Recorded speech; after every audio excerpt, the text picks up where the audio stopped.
የጠቅላይ ሚኒስትሩ የምስራቅ አፍሪካ ጉዳዮች አማካሪ ሚኒስቴር አቶ ጌታቸው ረዳ ፓርቲ ሊያቋቁሙ ነው። የቀድሞ የትግራይ ጊዜያዊ አስተዳደር ጌታቸው ረዳ የሚመሩት የህወሓት ክንፍ ራሱን የቻለ የፖለቲካ ፓርቲ ለመሆን ዝግጅት እያደረገ እንደሚገኝ አስታውቋል። እንመለስበታለን።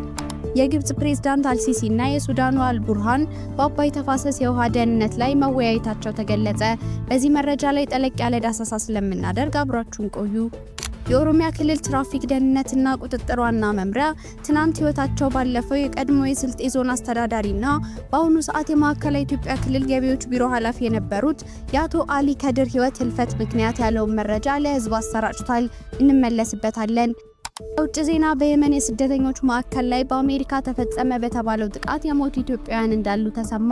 በዚህ መረጃ ላይና አዲሱ የካናዳ ጠቅላይ ሚኒስትር ካርኒ ትራምፕን አስመልክተው ያስተላለፉት መልእክት ስላለ በእነዚህ ሁለት መረጃዎች ላይ ጠለቅ ያለ ዳሰሳ ስለምናደርግ እስከ ጥንክራችን ፍጻሜ አብራችሁን ቆዩ በማለት ቻናላችን ላይክ፣ ሼር እና ሰብስክራይብ በማድረግ እንድትከታተሉን አክብሮታዊ ግብዣችን ነው።